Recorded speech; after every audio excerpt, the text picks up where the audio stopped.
All right, welcome everyone. I want to make sure that everyone is in. Okay. Assalamu alaikum everyone. Ahlan wa sahlan. And today we are starting our Doctors Against Genocide weekly webinar, and we have special guests, and we are commemorating Black History Month.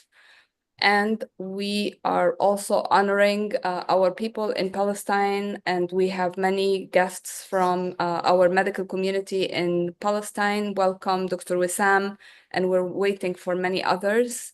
We also have Dr. Lama Khouri and Javiera Abu Fhele, who is from Palestine Global Mental Health Network. And We are Tere Bertucci, sorry to interrupt you. Tere Bertucci is also from Palestine Mental Health. Sorry to interrupt. Okay, I'm sorry, I don't. Hi, Tere. So welcome everyone. We also have our colleague Rox from Doctors Against Genocide Colorado. She's our guest, especially because we are honoring Black History Month. Welcome, Rox. And our team, our Dr. Marie Najjar, who is in the leadership team of Doctors Against Genocide. And I think, Dr. Wissam, how are you with time? Do you want what's the internet situation for you, and كيف الإنترنت معك منيح. The internet is good with me. منيح؟ Yes. يعني Do you want us to start with you نبلش معك ولا نبلش مع الدكتورة بسات؟ كيف وقتك انت؟ عادي، ما أي وقت حاليا، ما في مشكلة. Okay, we can start with Dr. Bassett then we'll go to Dr. Bassett. ممتاز. It is my honor to welcome Dr. Mary Bassett, our colleague. She is a public health leader. She is a medical doctor. She's a lifelong advocate for racial and social justice. And she served as a New York City Health Commissioner. And she is now leading the Harvard FXB Center for Health and Human Rights. Harvard FXB Center for Health and Human Rights has many programming related to Palestine, and we are very grateful for her support and her presence.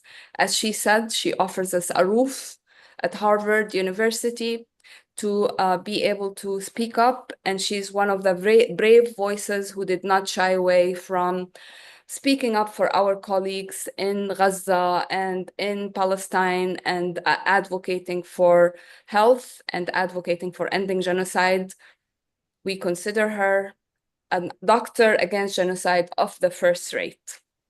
Her work reminds us that public health is not separate from justice, and the silence in the face of oppression is absolute complicity.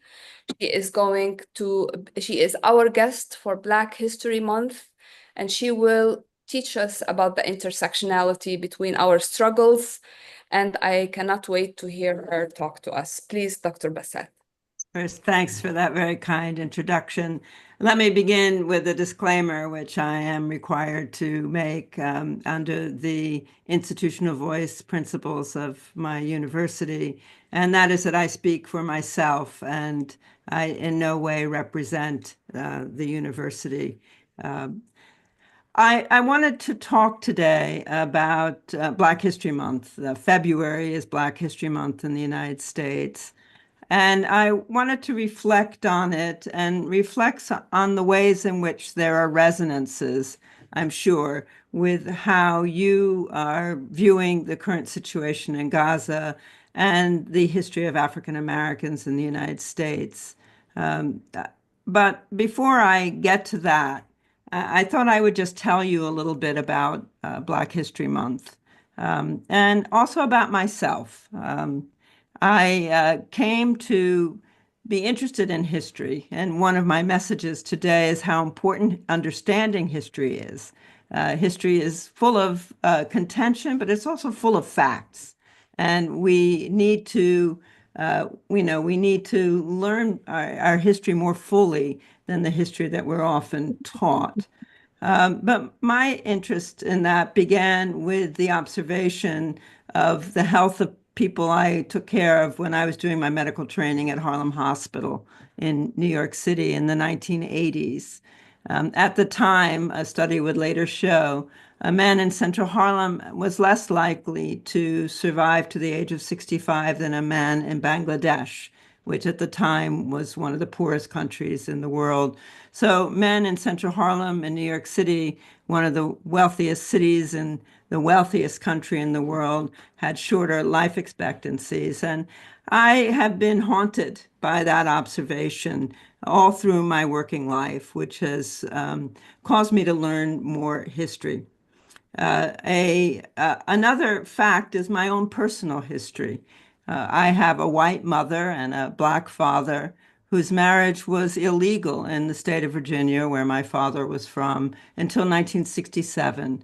A couple had to appeal their right to marry all the way to the Supreme Court in order to get a decision that interracial marriages would be legal. So as a child, my parents took me to visit my father's family. I'm named after my grandmother. She was a Mary Travis Bassett. And they took us every year, but they didn't ever travel together. My mother would stop and have a sleep at truck stops because she considered it unwise to try and take these three brownish children into a motel with her as a white woman. And I remember very distinctly being told when I was quite young that if we went into the town that my father was from, Martinsville, Virginia, and I was asked by a stranger to identify my mother, that I should point to one of my father's sisters. And obviously this was weird and unsettling advice for a child. I was scared I would get it wrong by answering, where's your mother, and identifying my white mother, which would have put us into trouble. So I mentioned that because it's part of the reason that I've been so engaged with the ways in which racism harms health. And that has caused me to learn more history.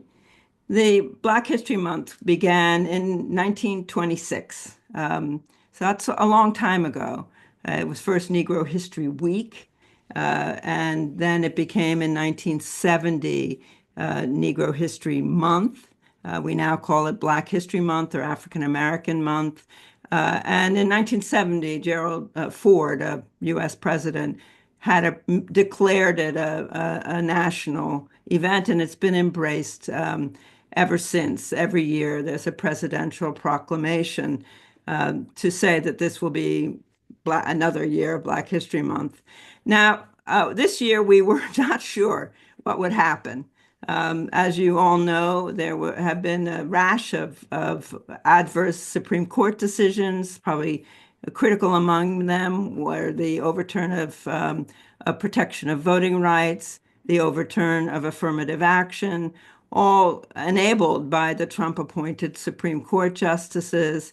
And then, of course, since he took office in his second round as president of the United States, Trump issued a whole rash of executive orders and has put in his sights what he calls diversity, equity, and inclusion, DEI, by which he means anything that seeks to say that the unequal representation of people by group identities is not something that should be actively addressed by institutions. And we're seeing these offices shut down and language related to equity removed from websites. It's been a shockingly rapid process. So everybody wondered what would happen about February as Black History Month, especially since the new Defense Secretary has taken it upon himself to ban any events identifying with groups, not just Black people, but LGBTQ people, women in the military.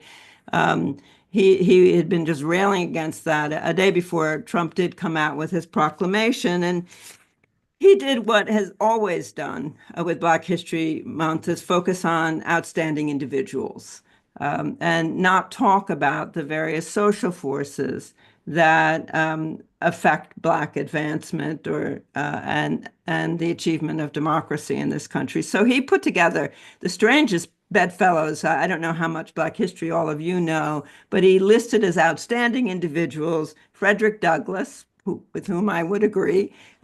He was an outspoken abolitionist born into slavery, who spent his entire career as a writer, orator, fighting against the use of enslaved labor in the American South, and then fighting to defend Reconstruction after the end of the war. He mentioned Harriet Tubman, who famously led people in escaping from enslavement as part of what was then called the Underground Railroad. It was simply sort of safe havens along the way to the Canadian border. And then he goes to two Black conservatives, Thomas Sowell, Black conservative economist, and Clarence Thomas, who everyone agrees is the most conservative justice on the Supreme Court, and who is also African American. So I don't think very often people put all of them together. But it is in the tradition of outstanding individuals. So for us working in health, there are many outstanding individuals who are African American whose names won't be known to you. And that's not right. We should know and honor outstanding individuals. I recently did a book review in which there were 9 Black women physicians who were being honored, and I care about these things, and I'd only ever heard of 4 of the 9 women. There's the first Black physician whose name was James McCune Smith. Like many Black physicians who followed, he was educated outside of the United States because he couldn't gain entry to a U.S. Medical school. He was born in 1813. Rebecca Crumpler, the first Black woman to become a physician, who still lies in an unmarked grave in the city of Boston, where I am now.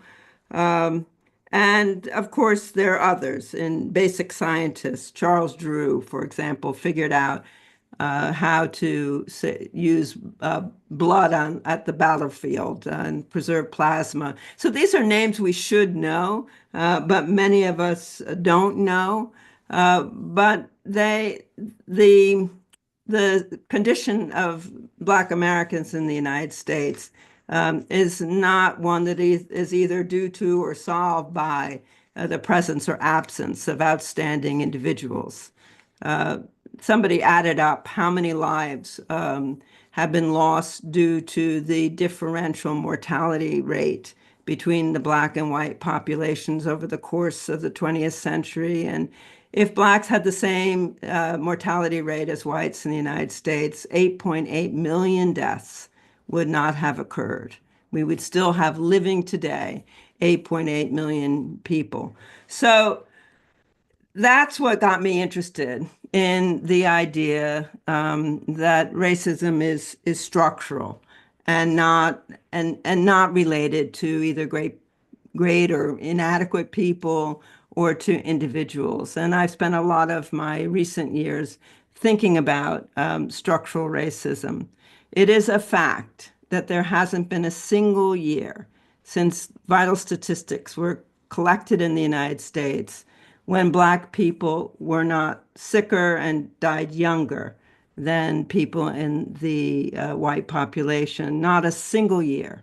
And this difference has always been preventable. It is not a result of genetic inferiority of people of African descent or an inadequate culture. It is the result of systems that cover every aspect of our lives and extend from housing to the job market to educational opportunities and so on. So it's this inequality that in 1951 led the NAACP, and sorry, it was first the NAACP was sort of bullied out of taking this petition to the United Nations, but the Civil Rights Congress did in 1951 in a petition that was headed "We Charge Genocide," and they argued in this really meticulously documented petition that the United States was liable under the Genocide Convention, which I don't know if all of you knew. I didn't know till recently when I started looking up these things, that the United States did not fully ratify the Genocide Convention until the 1990s. It was passed with the UN declaration. I think it was 1990. I'll have to double check that. 1986, doctor, yeah. 1986, okay, thank you. And So Reagan was forced to it do was like because- 40 years after the Genocide Convention was adopted by the UN in 1948. The U.S. only got around to fully ratifying it because of its concerns that it would be vulnerable. Its own legal system would be vulnerable to an international convention that had legal force, which is what happens when you get around to ratifying an international convention. So they argued that the acts committed with were intended with intent to destroy in whole or in part the people of African descent in the United States. And they leaned heavily on the argument that that all of the systems of Jim Crow, the levels of racial violence, which were extreme. Many people may not be aware that more since the murder of George Floyd unleashed a whole national reckoning with the history. But there were not just some 5,000 lynchings in the United States in the period following the end of Reconstruction in the 1870s.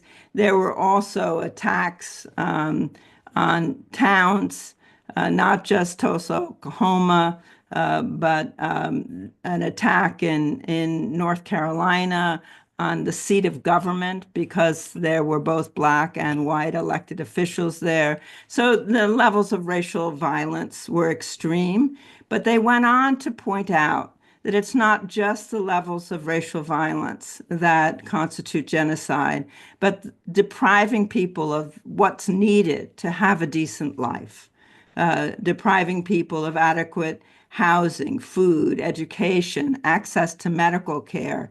And these often have a greater toll than the actions of direct violence.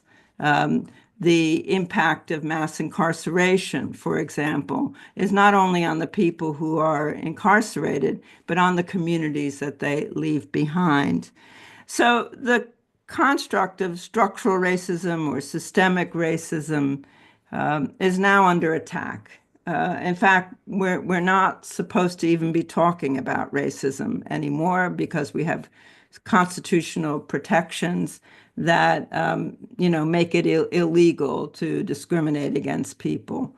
But nonetheless, the facts on the ground show either have to be blamed on the individual, or we have to acknowledge that we have systematically held in place norms, practices, laws that disadvantage the population of African descent.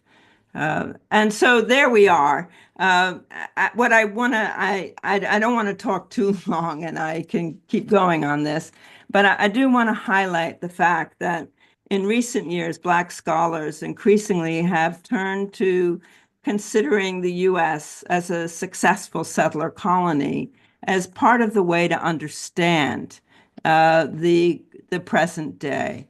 The United States effectively eliminated, not at first, but after literally centuries of conflict, the indigenous people who the European settlers found here or confined them to reservations.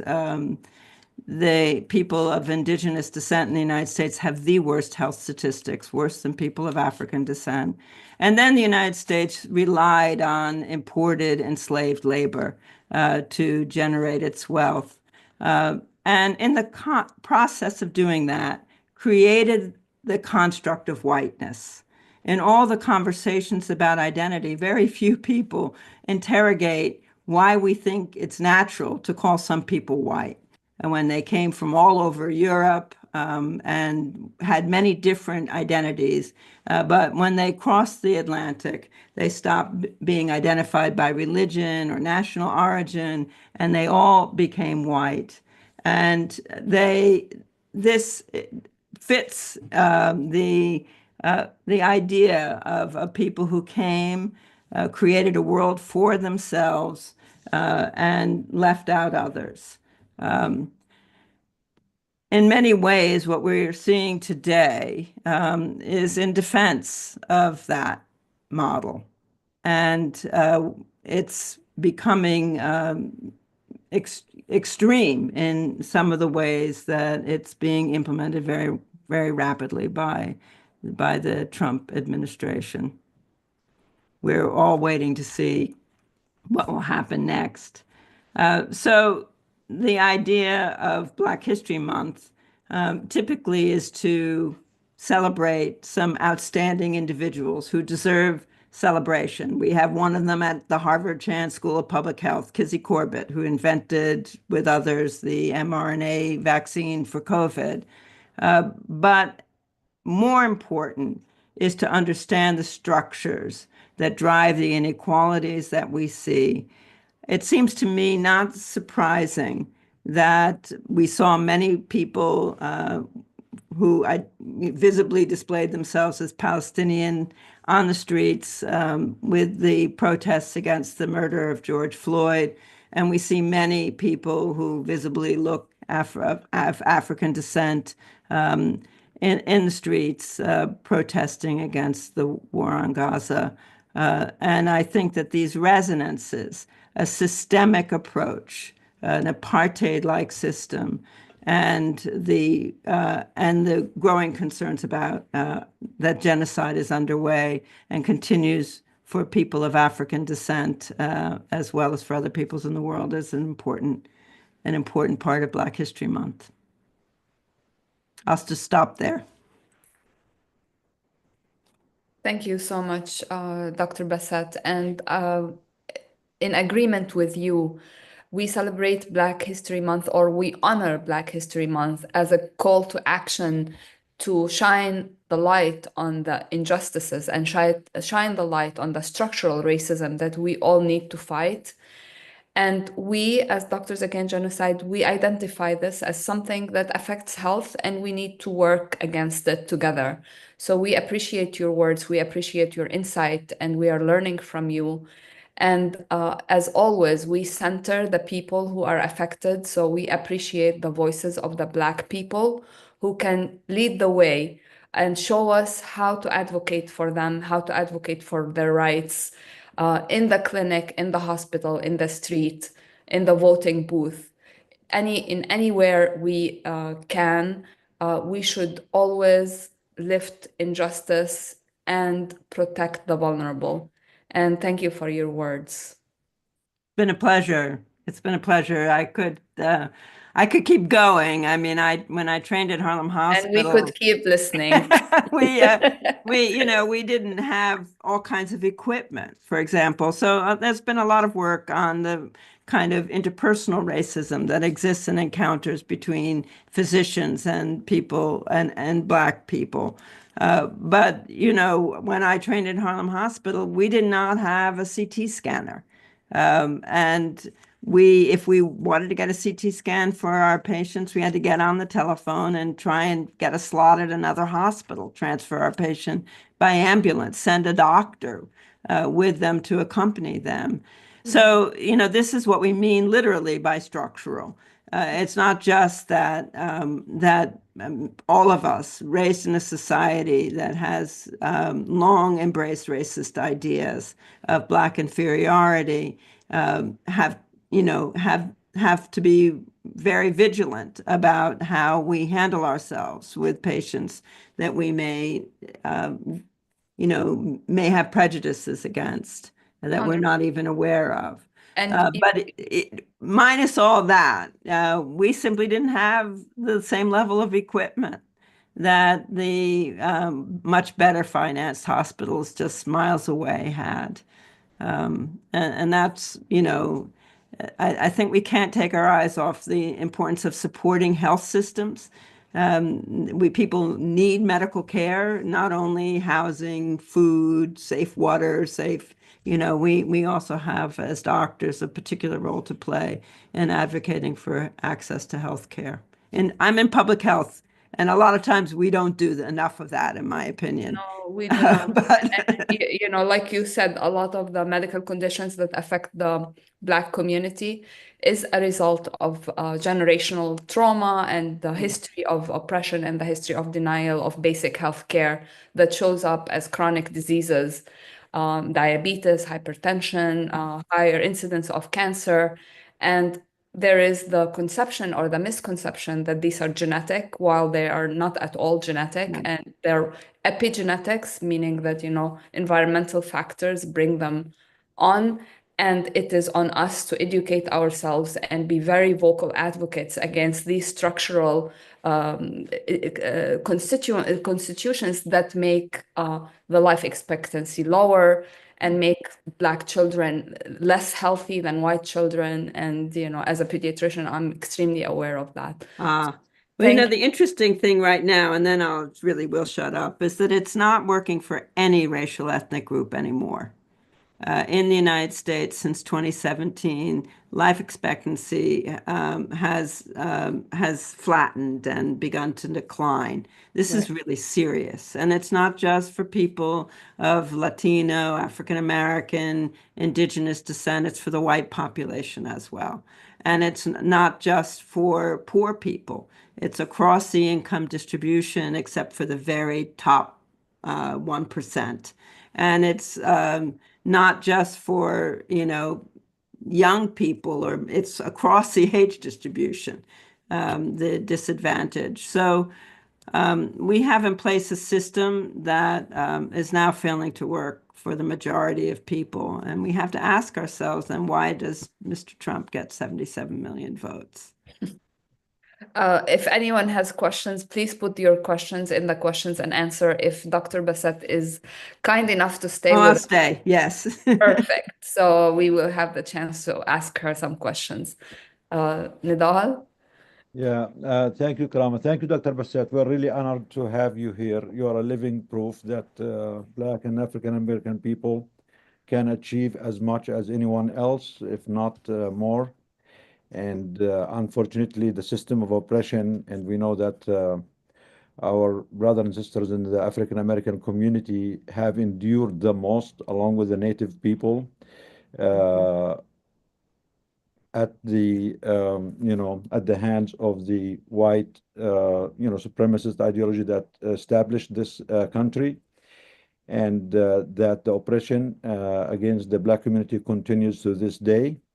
There has been some improvement, some performative changes, but the systems that are inflicted on the African American community, the conditions of life, the marginalization, the ghettoization, the economic disadvantage, the educational disadvantage continues to infringe on the Black community, and it is a system designed to keep the African American community at a disadvantage, along with all other migrants. And thank you also for showing that all these systems of oppression are interconnected, whether it's in Detroit or in Gaza, whether it's in Ferguson or in Jenin, whether it's in LA or in Africa. The imperialist mindset, the white supremacy, And lately, the predatory elitism and hyper-capitalism is infringing on all of us. And while these systems, as you mentioned, were taking a toll on the minority, on the people of color, it seems that even the average white people are being infringed upon now. And the elites, the predators who control the system now, are pitting us against each other, while, or in a way, to distract us from the real, the real structure of oppression that's imposed on all of us. That's why we see people like Elon Musk are in bed with Netanyahu, people like Zuckerberg with Biden and with Trump, because these people are taking advantage and exploiting all of us. So for the average white person here in the United States, it's not the migrants who works for $5 an hour who's taking your, job, or taking your money, or affecting your, your economy. It is the predator hyper elites who are taking advantage of all of us. And I think, as you said, slavery spectrum genocide has been going on and continues to happen. I think slavery did not even end. I think it was just repackaged and added everyone else into this collective, just for the service of the 0.1% of the world. I do want to say things are better. I'm very glad I'm not an enslaved person, for example. But the gaps remain. It goes, things get better, but the gaps remain, and they are, whatever we're doing now is not enough to eliminate them. And so I very much appreciate all your words, and I appreciate the words of solidarity. I think that solidarity is an antidote to the extreme sort of fragmentation that we are seeing. So I very much appreciate those words. Thank you. So the hyper elites, we know that they have a lot of material power. They control a lot in this country and all over the world. And people of color and the marginalized communities all over the world, unfortunately, are at a big disadvantage. And whenever we try to forget the connectedness of all our struggles, fascism peeks its head and reminds us all that the same people who are exploiting the people of color and African American people in the United States are also exploiting people in Palestine, in Africa, and everywhere else. And that's why we're going to move to the situation in Jenin. We know that Jenin has been under relentless attack by the genocidal Israeli forces in the last few weeks. And it's also affecting other communities in the West Bank, in Tulkarm, and Tubas. The attack is on the people. It's a system of systemic destruction of the people. It's a system of apartheid, of genocide, of ethnic cleansing. And we just heard our president, the most powerful person in the world, openly call for forced displacement and ethnic cleansing of native people last week. This was something that 30, 40 years ago, Mayor Kahana was removed from the Knesset, and he was stripped of his, Knesset seat because he mentioned something along the line of forced displacement. Now we have the Israeli government making this an official policy, of their country, and we have the leader of the free world, or so-called free world, calling for that publicly and shamelessly, which is an indication that while certain aspects of maybe our everyday life are getting a little bit better, but in general, fascism is peaking its head again, and in a way, or in many ways, things are getting actually much worse. So we are here with Dr. Wissam Bakr. He's the director of Jenin Public Hospital.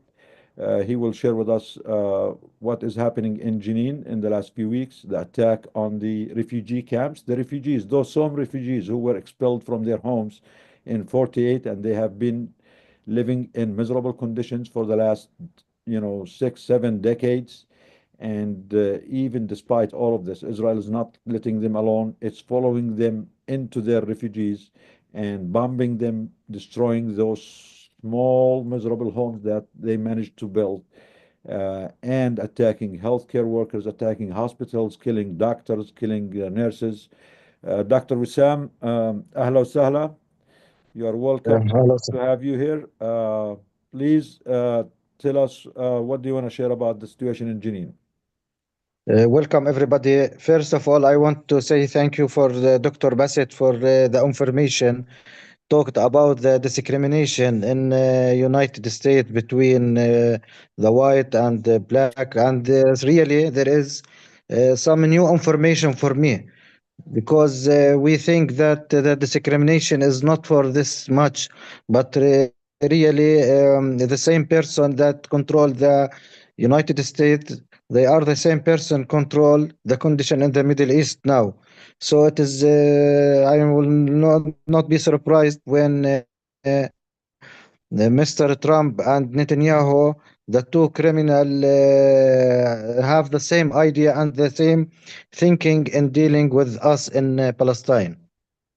Here in Palestine, in the last 3 weeks, we are since 3 weeks, there is an Israeli aggression to Jenin city and Jenin refugee camp, also in another cities in the north of West Bank.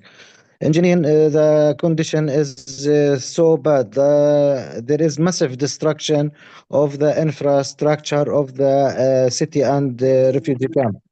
There is displacement for more than 20,000 people from the Jenin refugee camp. All of them, they are not on their home. They are take shelters in schools, in some of flat, and they are living really in bad condition. But the local community support those people by providing some of the clothes for them. In the initial days of invasion, there was destruction of the infrastructure of the street, of the water supply, electricity that supply the hospital. So we suffer the injuries in the hospital, um, uh, difficulty in reaching the hospital. They the road around the hospital entrance. We couldn't go outside or enter the hospital in the first day till the next day when they permit for the patient to leave the hospital after checking the ID. Uh, uh, there are we make calculation Seems there's to something wrong with your connection, Dr. Wissam. in the Can you check last your 20 connection, please? days and 26 Turn off his death image, during maybe. these 3 weeks till now. And excuse me. The connection was a little bit weak, but it's getting better now. Go ahead. Is better. Okay, so really the condition is not good. During when the weathers changed, there is a rain. So if you go in Green State, all destroyed. The healthy around the environment around the hospital is not healthy.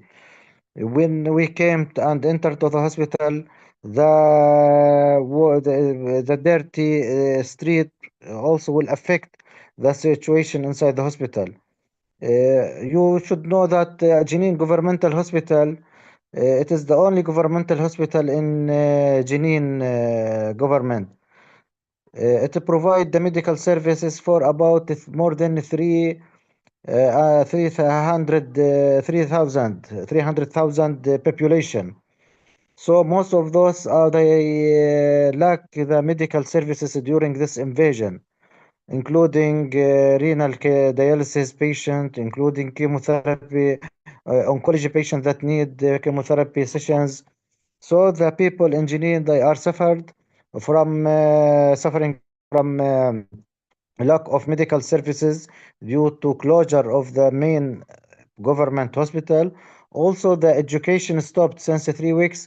The student, they didn't go to their schools.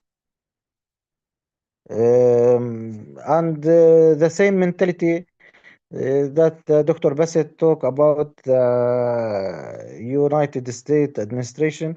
We are here in Palestine. The Israelis look like a superior and we are inferior. And this is it is difficult for us for when we travel, and especially in the last several months. If we want to go to Jordan, it is the only country that we can go to it to live to another part of the world. We should go only to the Jordan through a Limbi check point. It is difficult. We are suffer. We need to spend several hours to reach the checkpoint. To reach to the Jordan that take 1 hours, we spend more than 10 hours in suffering when we are travel. So really the condition with the occupation, there is no dignity for the person. There is no feeling safety. We are feeling every day there is a danger around us. You ask me in the beginning of the talk about the time for me, it is good or not. It is good for me because since 3 weeks, I couldn't leave my home after 5 p.m. because the way to my home, the military vehicles, most of the time they are go through it. So it is difficult for me to go out after 5 p.m. now. I still in the home. If need in any emergency case, I need to go to hospital only by the ambulance. Okay. Thank you, Dr. Wissam. So, Dr. Wissam is the director of the Jenin Government Hospital. It's the main hospital in the area. It's serving 300,000 people. This government hospital is the closest hospital to Jenin camp. It's actually right there at the entrance of the camp. And whenever the Israeli forces go into the camp, the Jenin government hospital is the first thing that they shut down. There have been many bombing attacks around the hospital. All the streets around the hospital have been destroyed. Last week, we shared a few cases of doctors and healthcare workers at the hospital trying to leave or go into the hospital to work who have been injured and maybe killed. Because it's the main hospital, any interruption of its work really affects all the people in Jenin. And as Dr. Wissam mentioned, no one is allowed to walk in or out of the hospital in the last few weeks. The only way to get in or out of the hospital is to go through the ambulance, whether you are an employee or a patient. And we know that there is, significant lack of these ambulances to transfer people. The hospital next door is Al Shifa Hospital. It's a smaller hospital. It's a private hospital next door, trying to make up for the lack of care at the Jenin Government Hospital. As Dr. Wissam shared with me last week also, that all operations in the hospital have been shut down except for emergencies and except for cases that managed to make it to the hospital through ambulance. That's why the small hospitals around in the area try to make up for some of this gap. We have Mrs. Mais Al Asir. She's also the director of Al Shifa Hospital, a nearby smaller hospital that is usually for, not intended for, full functional hospitals, usually for certain, cases and certain services. Now they are forced to do everything the Jenin Government Hospital is not allowed to provide because people have no access to get there. Mrs. Mais, are you still there? Are you there with us?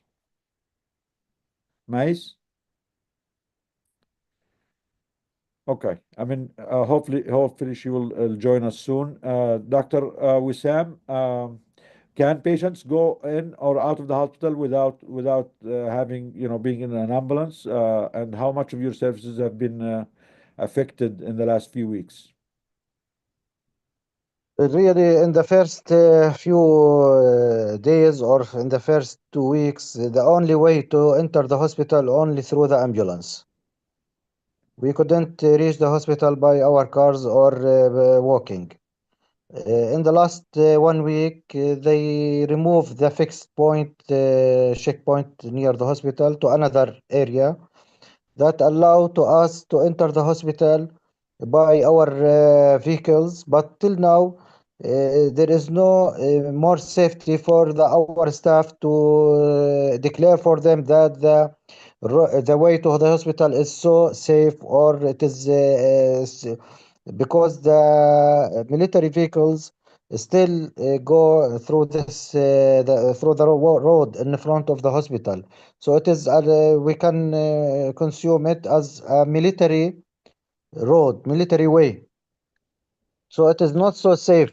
Till now, we depend on the ambulances to transport our team. Some of them they came by their cars. I go the first time to the hospital since 3 weeks by my car.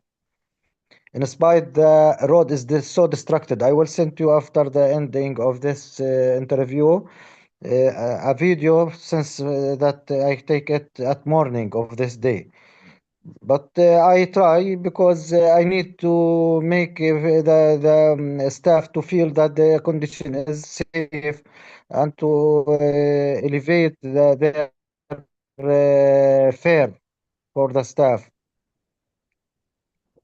And till now, we are working with mostly especially the people. They are afraid till now to reach the hospital. The occupancy rate is so decreased, and we are dealing mostly with the emergency cases. But there is many cases that they came to the outpatient clinic for for pediatric, neonate, otherwise gynecologic cases, obstetric cases that need follow up. Most of them they didn't come to the hospital.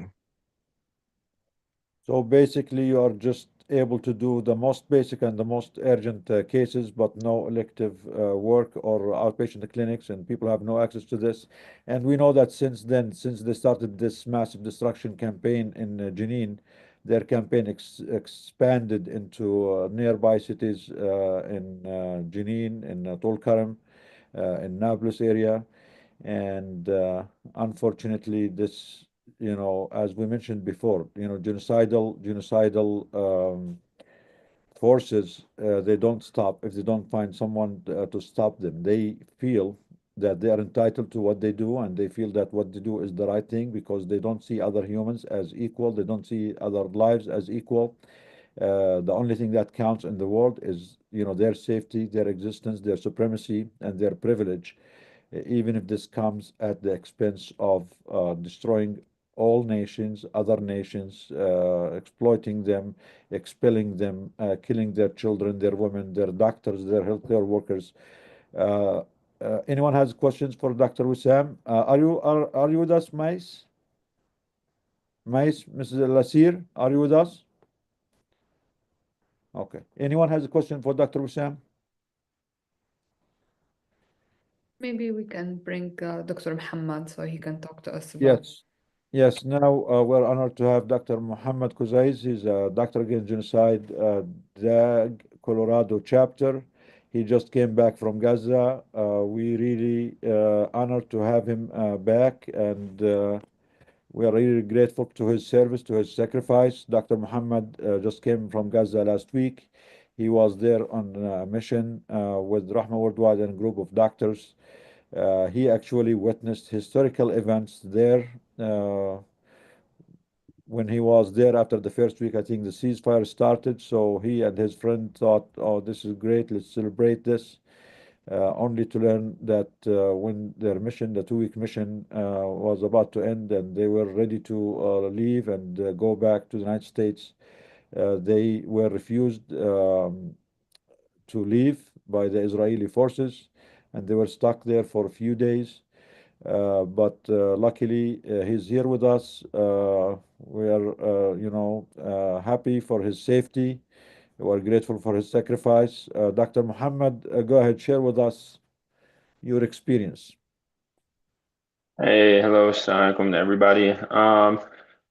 So I had the eternal honor and privilege of getting to go and help out in Gaza as best as I could. And so we actually came into Gaza through the only crossing that was open at the time, the Karma Wasanim crossing in the south. We stayed at Nasser Hospital for a night while we were waiting for permission to cross the Netzarim corridor and go to the north. We ultimately ended up crossing the Netzarim corridor at night, which was one of the most terrifying things I've done in my life, because as you drive by, there's literally just bodies laying and decaying in the road because nobody has been able to come by and pick them up, because that area is declared a hot zone or a red zone by the IDF, and anybody who moves in that area without permission is at risk of being fired upon. We ultimately made it to the north, and I had a chance to go and work at a pediatric hospital in their pediatric ICU and on the floors. I'd also do some shifts at the Baptist Hospital up there in the north as well, which was the mass casualty staging site. And I also had the hospital in which I was staying was also the primary trauma surgery site. And so in the evenings, when we would get cases, I would also, if they needed hands in the OR, I would go and scrub in or whatever help was needed. To say, it was difficult and heartbreaking to see just the level of investment that has been made into killing Palestinians, into ending their lives and just destroying everything is a massive understatement. The level of destruction that we saw in the north, and then especially after the ceasefire, when we were able to go into some of the areas that had recently been occupied by the Israeli military, is a scale I have not experienced anywhere else. I've seen, the results of earthquakes. I've seen the results of hurricanes in my life. This was something completely different. This seemed, targeted and intentional, truly. Every building, every shop, every garage, there was nothing left in the far north in Jabalia when we went there. And then to Dr. Bassett's point, there was a deliberate targeting of healthcare, but not healthcare institutions that come from abroad, but specifically healthcare institutions that are available in Gaza, which to me seemed almost like an attempt to try and prevent the people of Gaza from lifting themselves. But despite all of this, the people in Gaza are resilient. Every hospital I went to had been bombed, not once, had been bombed multiple times. The children's hospital I was working in, a children's hospital, had been bombed once and then had been lit on fire. But despite that, they went back and they rebuilt it, and they were receiving patients again there. The hospital I was sleeping in, the room we slept in did not have windows because the hospital I was sleeping in had been bombed multiple times. The top 3 floors were closed and all the windows in the building were destroyed. But still, despite one of the doctors who was staying with us, having lived in the hospital for the past 400 days, if a case came in at 2 a.m. and it needed surgery, he would still get up quietly because he felt bad for us and didn't want to wake us up to go and work this case. And so it's hard. It's hard to describe the feeling that you get when you're there and you've spent and you've dedicated your entire life to saving people. And every person here who's in healthcare has had a moment where they've sat by a patient's bedside, for hours on end, or sat and followed their case for hours on end and just given of themselves to try and bring life back to this person. And then, compare that with being at the hospital and hearing the mass casualty alarm come out and 40, 50 patients show up, good 15, 20 of them are kids. It's the juxtaposition is crazy. And realizing that we live in a world where this has become not only normal, but encouraged by some people, it drives and continues to drive me to take action. I am not in a position to decide the fates and the futures for the people of Palestine and the people of Gaza, but I know it is a responsibility upon myself, if I call myself a healthcare worker, to be there and stand with them and to try and heal and help however I could. I don't know. I'm not sure specifically what you guys would like to hear. I can tell you guys about specific cases. We've had many kids who would get shrapnel in their brain, and unfortunately there was no pediatric neurosurgeon in the north, and so most of those kids just kind of sit there and watch them knowing that they were not going to get better, that they were not going to wake up from the coma that they're in. Or, you know. Can you describe what kind of injuries those children had, please? Yeah, a lot of the kids, they would come in and it would be shrapnel injuries. And so a bullet is scary, but a bullet will hit a person and usually that's it. That's the extent of it. But when a bomb goes off, everybody in the area is hit by shrapnel. And so when we would get these mass casualty incidents, you would have kids who come in and have lacerations, have abdominal trauma, have hemothorax, things like that. And sometimes it's hard to figure out what the actual cause was. There's one case that stuck with me more than any because it was a little kid, about 2 years old. He came in and he was in pain. He was hanging on to his parents, and his parents. We managed to, get him on the table. Cleaned and stitched up a bunch of, lacerations he had on his arm and leg. He had one on his forehead too. We closed, we cleaned him up, and then I went and started working on another patient, and then the parents called me over again, and they're like, "Oh, he's behaving a little bit differently now." And so we talked it over amongst ourselves as doctors, and I'm like, well, it's not unusual to have concussive injuries after a blast. And so we continued working. And then as I was walking by, the parents pulled me over and they're like, "Oh, you closed up all of his other injuries. Do you mind closing up this one he has on the side of his head?" And I went, and I swear, and I have the picture as backup because I compared it to the size of my hand. It's something probably about the size of the tip of a ballpoint pen. A piece of shrapnel had gone through the side of this kid's head and gone into his brain. By the time we got him to the CT, it already had subdural hemorrhaging. By the time he came back from the CT, it was like a GCS 4 or 5.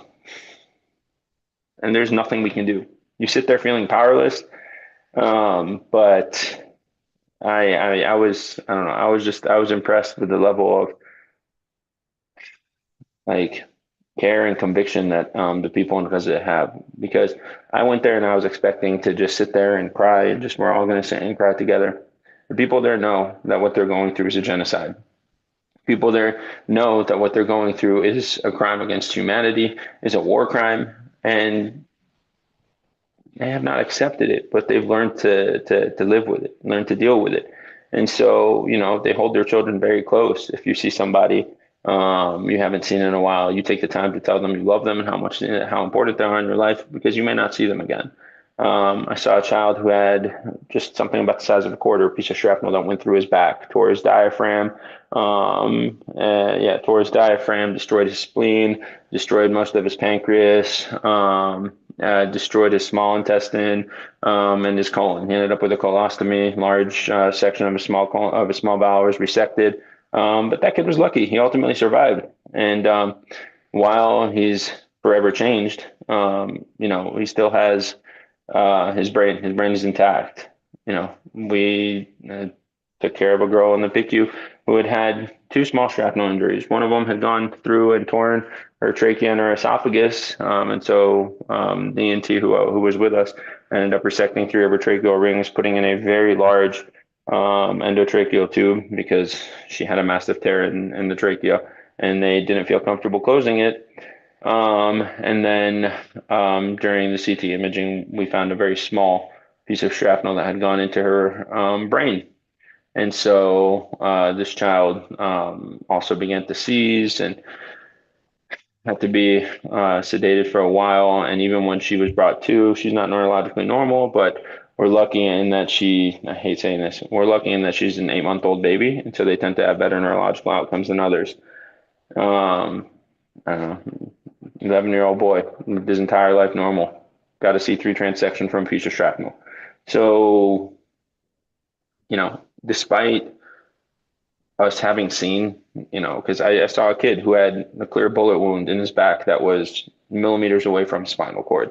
But that kid was lucky because he just had a tract and a bullet in his back. And so despite seeing, things that are intentional like that, seeing just a wanton level of destruction and almost like a callousness about, okay, we dropped a bomb and there's people in the area, there's kids in the area, and these kids are forever changed. Even the ones who survived, the ones who managed to not get injured, who managed to not get hurt or hurt in other ways. I was passing out stickers in the hospital to a bunch of kids, And so I love the kids in Gaza because I joke that they're hustlers. They've been through a lot. And so if you give them a piece of candy or a sticker, they'll be like, okay, can I get one for my friend? Can I get one for my neighbor? Can I get one for my brother, for my sister, for this and that? And so the way I found to try and, just treat them gently is I'll tell them bring them to me or I'll go to them because I want to also share in that happiness. And so there was a girl who told me, can you give me a sticker for my best friend? This was a family who was living at the hospital because they no longer had a house, and hospitals have become kind of a center of community there, which is also one of the reasons why they're targeted. And so she's living there, and I was like, no, go get your friend. And she's like, she's over there. I was like, okay, we'll just walk over there. And so as we're walking, it's at the Baptist hospital. The Baptist hospital was actually bombed several times, and the famous 2,000-pound bombs that they um, love to brag about how they're not allowed to use or they haven't been getting to use was actually dropped on the plaza at the Baptist hospital. And so as we're walking, and so a lot of the green space in the hospital itself has actually been converted to graves. And so as we're walking, there's one grave that I had been looking at from the first day I had been there because on top of the grave, there's a picture of about a 10-year-old girl. And as we're walking by, this girl goes, oh, can I have another sticker to go put on the grave of my friend's sister? I was like, I can't just take all the stickers. You are more honest and a better person. And so we went and we sat there and we swept the grave of this beautiful 10-year-old kid and put a sticker on there, a frozen sticker. Like, it's just the ridiculousness of it blows my mind. But it's just, you try and work with the people and these kids and just try and make them happy, however. But, this is a 9-year-old girl. She should not understand the concept of my best friend's sister, was blown apart by bombs. And so I don't, I don't have words to describe what they've been through. I don't think anyone else has had to go through this, has had their pain so constantly denied. And so that's why I say I had the honor and the privilege to go and help these people. They did not need my help. Mashallah, the people of Gaza are an example in terms of not just solidarity and sticking to an idea of liberation, but also in terms of how one builds a community. It has gotten to a point in Gaza where, there would be no food, there'd be no water, there's no houses. And so I talk to people and like, yeah, we live 40 people in a 2-bedroom apartment. If you are not capable of living together in a community, you cannot do that. And so they have been a testament to just the beautiful parts of humanity as well. Muhammad, So, yeah. this is so hard to hear, and I'm really sorry that we are, as Palestinian, are enduring this, and the pain that you expressed is just so palpable. I want to ask you another question. Go You ahead, were please. there when the ceasefire happened, and did you see the people go back to their houses in the north? We did, yeah. Please The tell day us. we the day we actually were able to make our way south was the first day that the road was open to the north. And so we crossed from the north to the south. On I think Salahuddin Road, they had set up a checkpoint there. So there's just a big X-ray machine. And you get there, and the checkpoint was surprising because everybody who was working at that checkpoint is actually American mercenaries. And so Wow. we Wow. started talking to them in English. They got super happy, like, we haven't seen any Americans or anything like that. But one of the things that they said stuck with me because one of the guys there, he's like, yeah, man, in our briefing,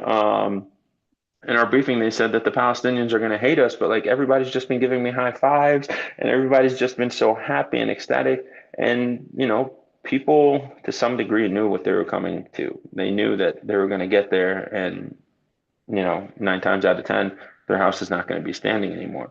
But they still made that journey with hope, and getting to see people, seeing their son for the first time after 400 days of separation and not knowing if they were going to come out alive on the other side of this genocide.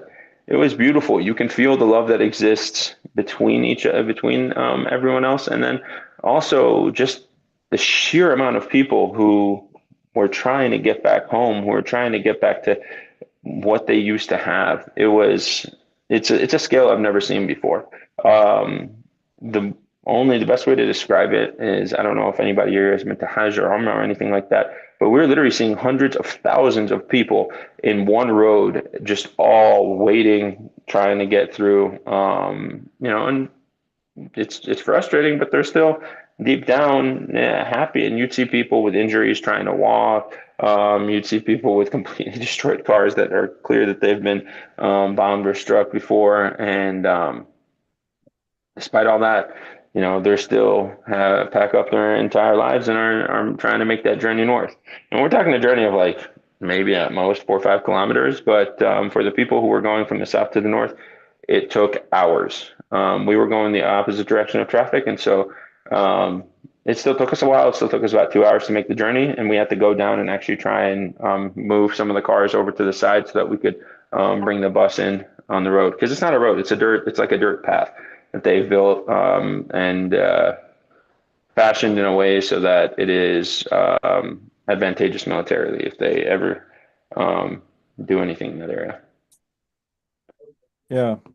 I have one more question. Thank you, Muhammad, for sharing your truth and for you sharing your eyewitness account. And yes, it is horrible. But you made a very important point. You said when those kids come with these massive injuries, those are the lucky ones who even make it to the hospital. Most of the victims actually end up being buried in the rubble. They don't even make it there.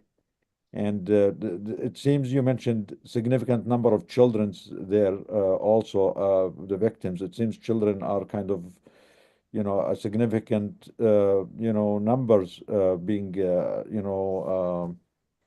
attacked in this genocide. And you said this, especially with the kid with, the brain injury and the chest injuries and all these things, there is not much we can do as doctors. I mean, you're actually stating that as doctors, there is only so much we can do at the bedside to help these people to protect the sanctity of life.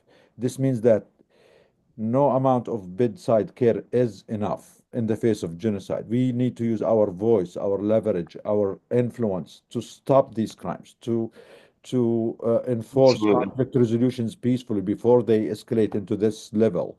And even if they do escalate, to use our voice to demand a ceasefire that should have been 15 months ago, not after Absolutely. losing 300,000 lives. And if we really care about our profession, our moral obligation to protect the sanctity of life, we should be using our voice to stop these crimes as soon as we can, because this way we can save more lives, many, many, many more lives. We can be of good service to ourselves, to our profession, and to humanity this way. We are not shying away from our role as, as doctors, healthcare workers who offer, our services. But that alone is not enough, especially when you are facing these criminal regimes, these supremacist, ideologies and Yeah. armies. So thank Yeah, you. and I mean you're absolutely right. To that end, you like I said, you worked with patients. You will work and spend so much time trying to save one life, and then 50 people show up. And I'm talking about the people who survived and made it to the hospital. A lot of times people they'll be put in the ambulance and you'll get there and they drop them off at the morgue instead. Even the ceasefire, we were all really happy about the news of a ceasefire, but we knew it was going to be the worst 72 hours, I think, or I don't know, it was a little bit more than that.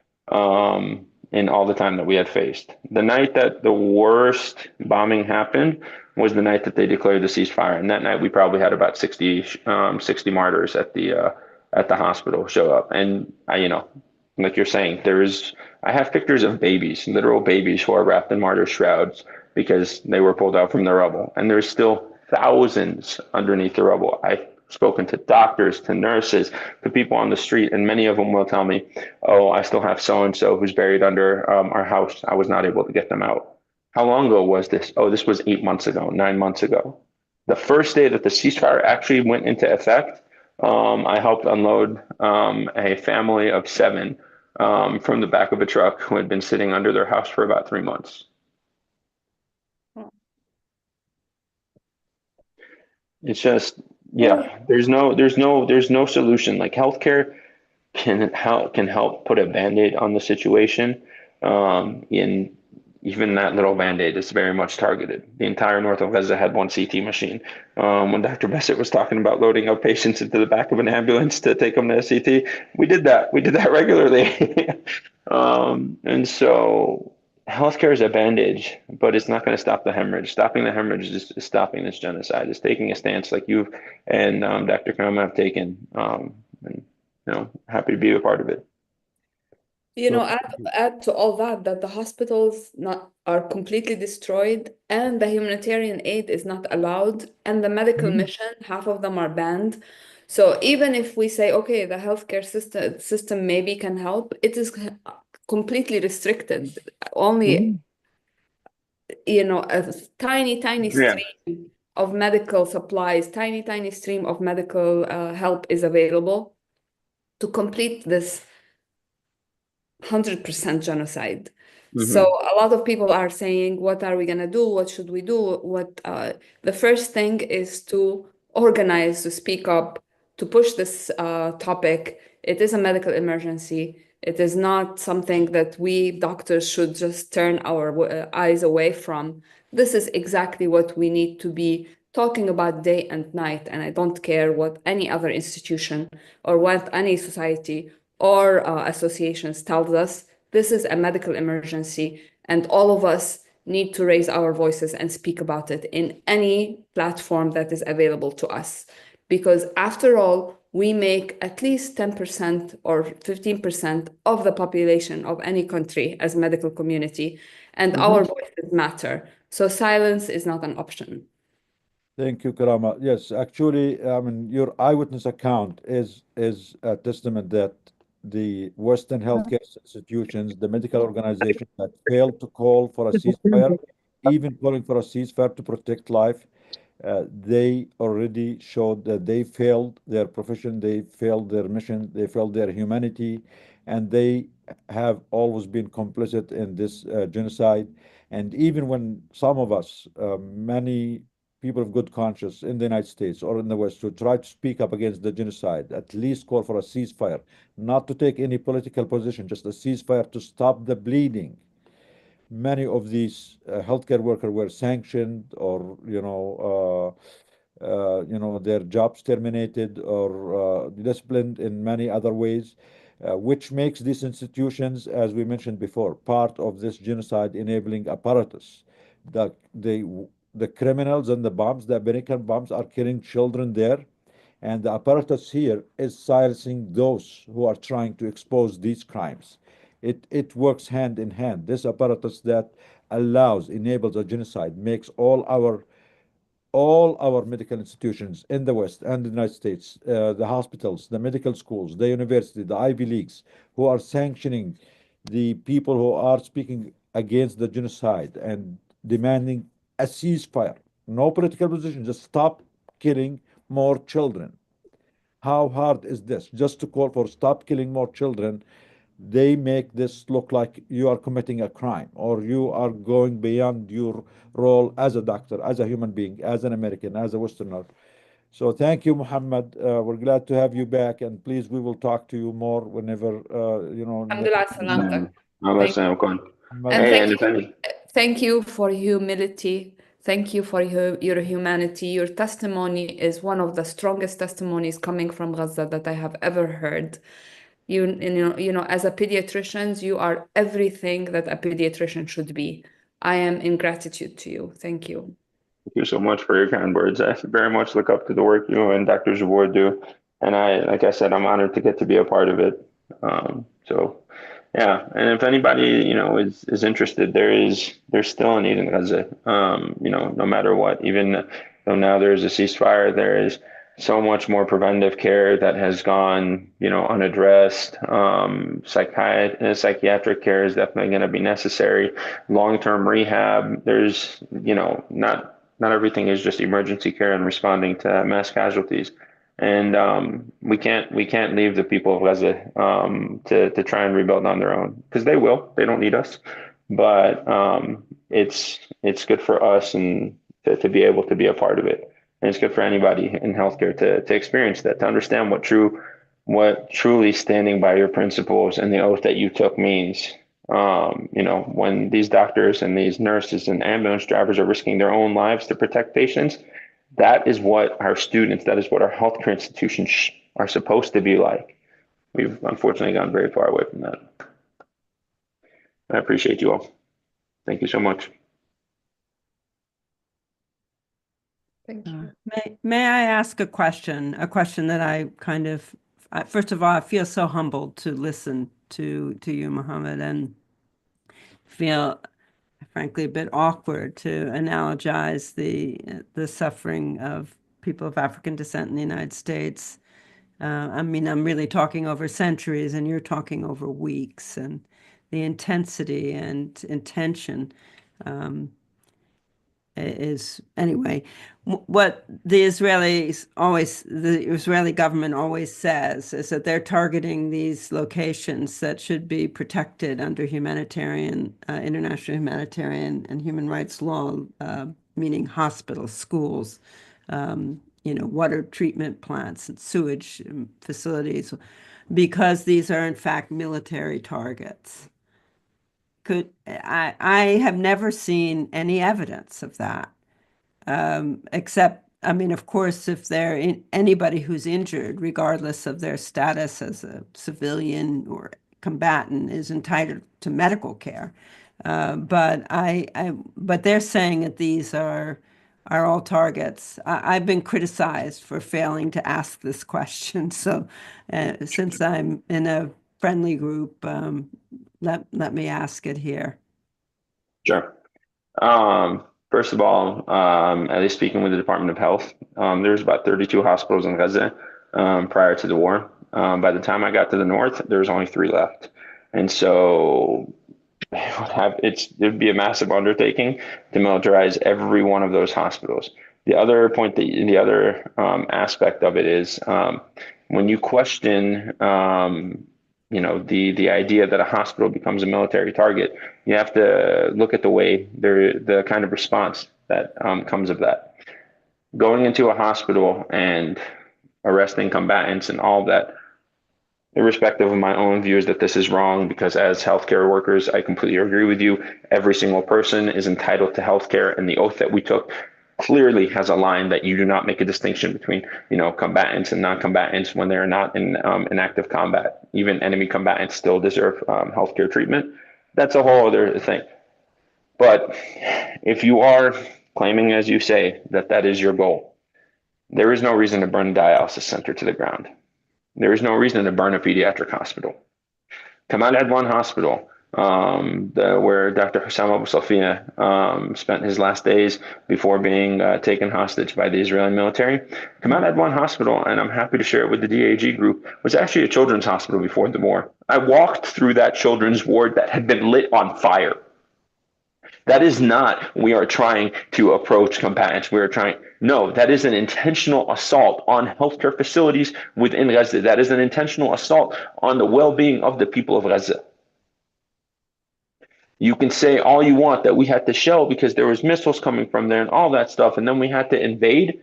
But lighting a hospital on fire is a huge step from, we had to go in and arrest some people because they're Hamas. Add to that here in the US, I promise you, there are neo-Nazis in our hospitals. That does not mean we blow up the hospital. Hamas there is a political party and they have a military branch. And so saying that, there was Hamas in the hospital is the equivalent of saying there's a Republican in the hospital. And believe me, there are tons of Republicans in our hospital leadership. And so that to me is not a good enough excuse. And then add to that just the many things I've seen that suggest that no, this was not in any way defensive. And this was not in any way, trying to stop it from being a military target. To say nothing of the fact that anytime I had free time, I would go around and look in those hospitals for tunnels. I did not find any tunnels. All right. Thank you. No, absolutely. Oh, you want a great example? All of North Gaza has one oxygen generator now. And so all 3 hospitals that exist in the north all have an alarm that goes off every couple hours because somebody has to run downstairs to the basement and swap out the oxygen tanks. An oxygenator in a hospital is not a military target. It is not something you can use to make weapons. Yeah. So I mean, I know Israel has always claimed this, but they never had any proof. They never provided No. any proof to anyone that they any of these hospitals or schools or civilian structures was used by militants. But also, I mean, to your point, Dr. Muhammad, if a group of mass shooters go in any hospital in the United States or any bank or any school, does this give our police and army the right to go and bomb the whole school? I mean, a school of Absolutely not. 1,000 children because there is a mass shooter here? I mean, isn't this their job to know how to handle this and defuse the situation Mhm. and take care of the shooter, not murder, mass murder, all the children, all the doctors, put the whole hospital on fire? I mean, just asking these questions, I know it's there in the media, they ask it all the time. It's a sign of racism, structural racism, because they don't see the other as equal. You don't even ask this question if someone goes in any bank in the United States and take hostages. You don't go and blow the whole building, a 20-story building because there's a bank, there's a mass shooter there. That is your job as security, as an army, as a force to know how to handle the situation. You do not. No one gives you a license to mass murder children, civilians, doctors, healthcare workers at no excuse. And even the international law does not give you an excuse. These are protected areas, and even in the rare cases, they give you an excuse only if those militants are directly attacking you, are actively shooting at you. And even that one, at this age, we need to update the international humanitarian law to close that loophole, meaning that every civilian infrastructure, every hospital, every school should never be a target under any excuse. Even if there is a loop in the international humanitarian law that allow for this, it is time to amend it. It is time to fix it now. Like they put all these regulations after World War II and after the Holocaust. We are living a Holocaust now. We are living a historical moment that our international regulations, our laws should be updated and should live up to the moment and should hold all accountable, those in the White House, those in Congress, and those in Israel, accountable once and for good. And when we say never again for all, we should mean it, and it should apply to everyone. Trump or his Biden or the previous Biden administration, those who are criminals should not get away with it, and they should all be held accountable. Otherwise, our fate as a humanity, our future is going into dark paths. And don't be surprised that our schools, our hospitals, if we allow this to happen and go unpunished, that nowhere in the world you will be safe as a human being, as a healthcare worker, as a child, as a school, teacher. And it is time to change things, even if they Absolutely. have some loopholes that they can use. It is time to fix them and then come up with a better world, if not for us, because I think maybe it's too late for us, at least for our children. We don't want our children to live in a world and be at the mercy of these predators, these war criminals that are ruling our societies and our governments. So thank you, Absolutely. Muhammad. No, thank you. Nidal, I don't know, should we just take a quick time for Marie to share about the Hill, since most people are here? And this is a direct action for us as a medical community to actually do something about what we just heard from Gaza and from Jenin. We need to speak up, and we need to talk about those who are policymakers to actually make them do what's the right thing. And because of that, Doctors Against Genocide has a group of doctors every month, more than once a month, go to the Hill, go to the Senate, and speak to the representatives who are supposedly working for us and demand that they do the right thing. This time we have a day on the Hill on the 19th of February. Dr. Marie Najjar, who is a member of the Doctor Against Genocide membership, she's a doctor of acupuncture, and she practices in inner city Baltimore and Tacoma Park, Maryland. She advocates for global health and human rights. and she is an active member of our team. Marie, can you please share with us the action on the Hill? Yes, thank you. And thank you everyone for coming today. Marie, we don't see you. No, we see you. Oh, okay. Now we see. Sorry. See me? Yes. Okay, thank you.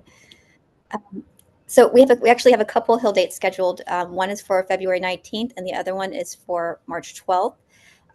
If you're willing to join us, please join us by signing up on the form. Someone share the links in the chat. We need hundreds on the Hill. Last time we had around 60 people, but we really need to have more, and we've never had enough people. Not enough people are going, and I know that people, it's not what people want to do. People don't have.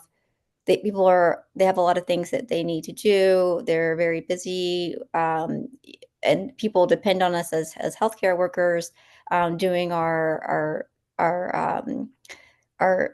working in our clinics. However, people across the world also need us, that they need us to speak out. And this is something, what's happening in Palestine is directly caused by our government. And we go at least once or twice a month. So stay tuned for future advocacy dates.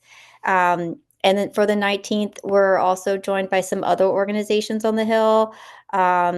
Some of them, one of them is Code Pink, Animal Healthcare Workers Against Genocide, a child not a target, and the Palestine Mental Health Network.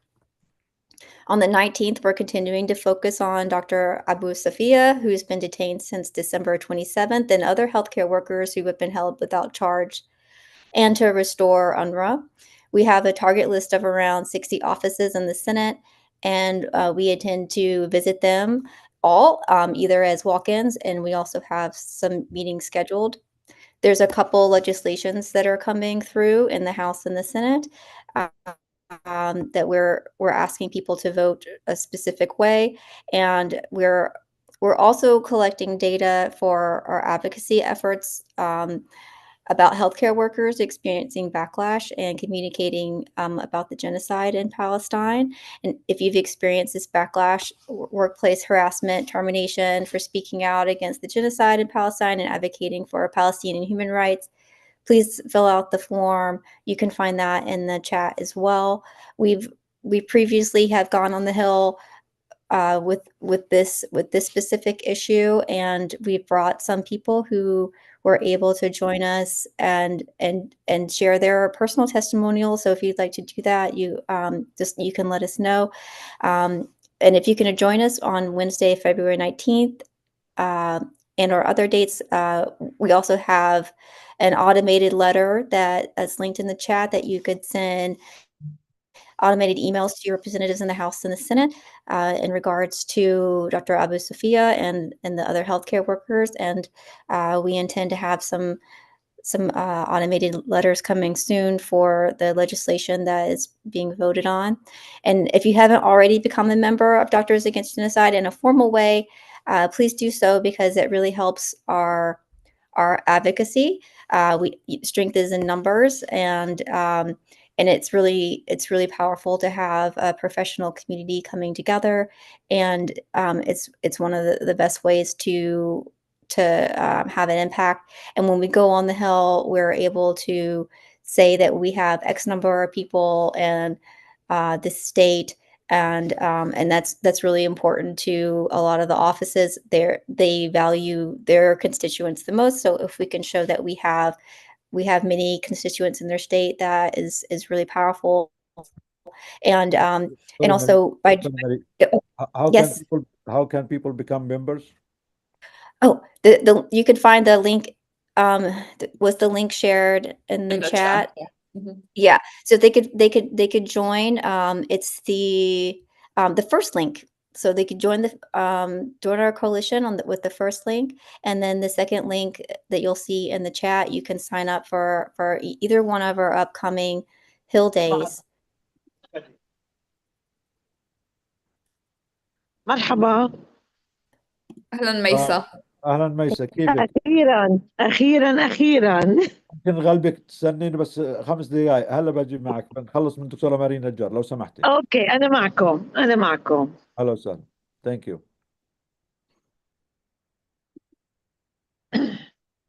Go ahead, Marie. Oh, thank you. I shared everything that I wanted to share about the Hill Day, so I hope that you're able to come. Like I said, I know that's not something people want to do with their time. It's not pleasant. I'll say that. I usually get a migraine, but it's something that's really needed, and there's not enough of this work that's happening. Thank you so much. Thank you, Marie, for sharing this. Nidal, just to pace the time. We will hear from Dr. Mais Al-Asir, and then we will hear from Dr. Lama Khouri and the Global Mental Health Network. And we also want to hear from Ruqayya. Nagam, Ruqayya, thank you for your patience. I know you've been with us for the full time. We will have you speak to us as soon as we can. So thank you everybody for your patience. Our schedule is packed and we heard the very important testimonies from Hamad, so much appreciated. And we can go now to Mais Al-Asir. Thank you. Again, thank you, Karama. Again, thank you, Marie. This is one way that we as healthcare, community and doctors can make our voice heard, our impact heard. Going to Congress, advocacy against genocide, against war crimes is actually an act of medicine. It is a medical intervention because we can save more lives doing this.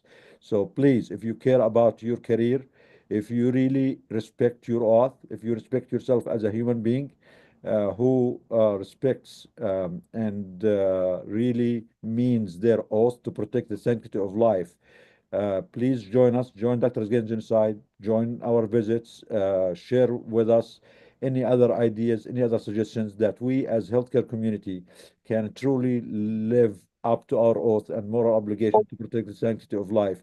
Now I'm going to Dr. Mais Al-Asir. She's the director of Al-Shifa Hospital from Jenin. أخت ميس كيفك? She has a problem with الحمد لله as we الحمد spoke. لله. احنا لازم نقول مش من جنين، من غزة، نظر غزة. Yes. احنا هلا احنا هلا عايشين ليتل غزة، والله ما بنفرق عنها اشي. جنين نفس الشيء، نفس الوضع. Yeah, so Mr. Al-Asir saying that what's happening in Jenin is exactly like what happened and has been happening in Gaza.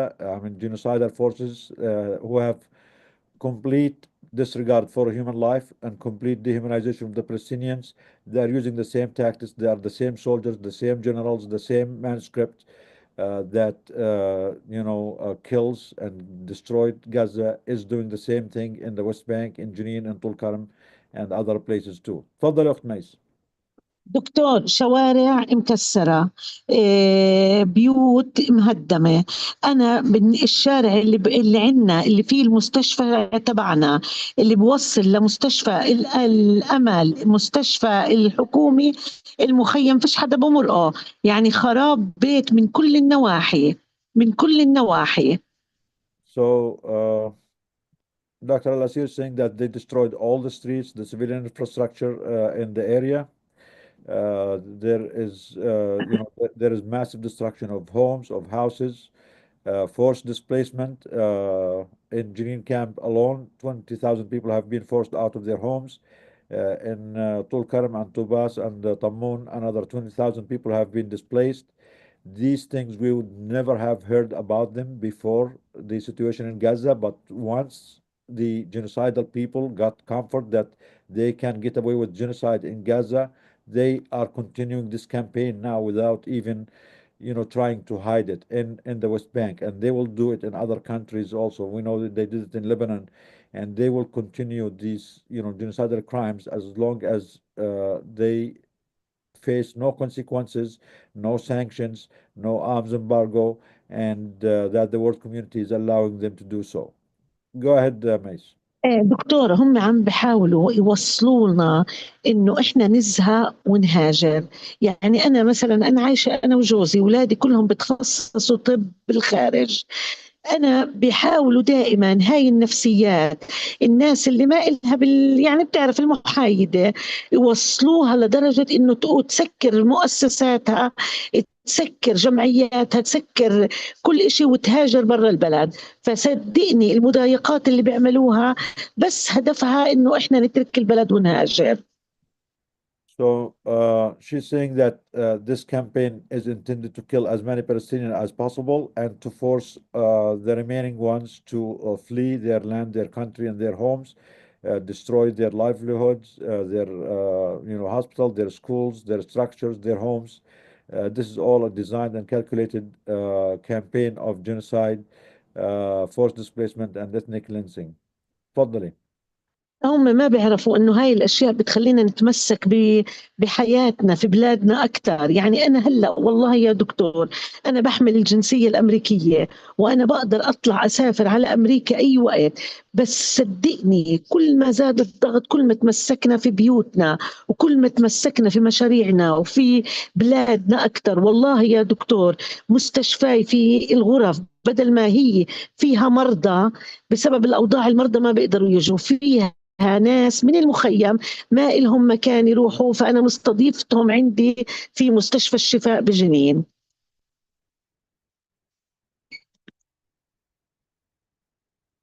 ألو.